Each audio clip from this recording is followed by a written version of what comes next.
పశ్చాత్తాపం అంటే అర్థం ఏంటంటే కేవలము నన్ను క్షమించు ప్రభువా అని మళ్ళీ అదే తప్పు చేయడం కాదు, కానీ ఏదైతే నేను చెయ్యను అని అన్నావో దాన్ని అక్కడే నువ్వేం చేయాలి, విడిచిపెట్టాలి.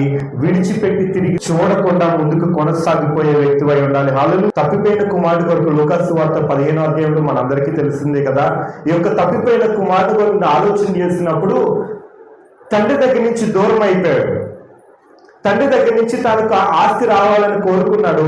ఆస్తిని తీసుకొని వెళ్ళిపోయాడు. తండ్రి దగ్గర నుంచి దూరం అయిపోయినటువంటి ఆ యొక్క చిన్న కుమారుడు ఏం చేస్తా ఉన్నాడంటే తాను తీసుకెళ్ళినటువంటి ధనాన్ని అంతటినీ తీసుకొని వెళ్ళి అక్కడ అనేక రకాలుగా వ్యయపరుచుకున్నాడు. అనేక పాపాలు గుండా ప్రయాణం చేస్తూ అనేక రకాలుగా వ్యసనాలతో తాను కలిగి ఉన్న సంపదన అంతటినీ కూడా ఖర్చు చేసుకున్న తర్వాత తినడానికి ఏం లేదంటండి, తిండి లేదు.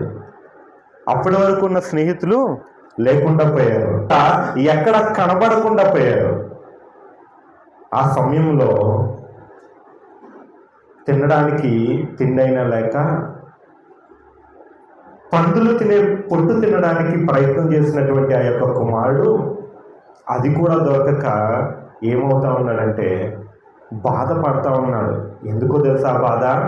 నాకు తిండి లేదే అనే బాధ కాదు, నేను ఎంత పాపం చేశానో, నేను నా తండ్రి ఎదుట నా యొక్క దేవుడి ఎదుట నేనేం చేశాను, పాపము చేస్తాను అని ఏం కలిగిందంటే మొట్టమొదట పశ్చాత్తాపం కలిగింది. హల్లెలూయా, హల్లెలూయా.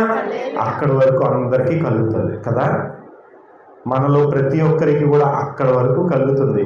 ఏదైనా ఒక చేయకూడని కార్యము, తలపెట్టకూడని కార్యము, వినకూడని మాటలు, చూడకూడని దృశ్యాలు, మాట్లాడకూడని మాటలు మనం మాట్లాడిన తర్వాత అది మనకి తప్పు అని తెలుస్తుంది. ఏదో ఒక రూపాన తెలిసిన తర్వాత అంతవరకు బాధపడతాం. కరెక్టే, ఇది నేను చేయకుండా ఉంటే బాగుండు అని అనుకుంటాం, కానీ అక్కడితో ఆగిపోకూడదు. రూపాంతరం చెందాలి. ఏం రూపాంతరం చెందాలి?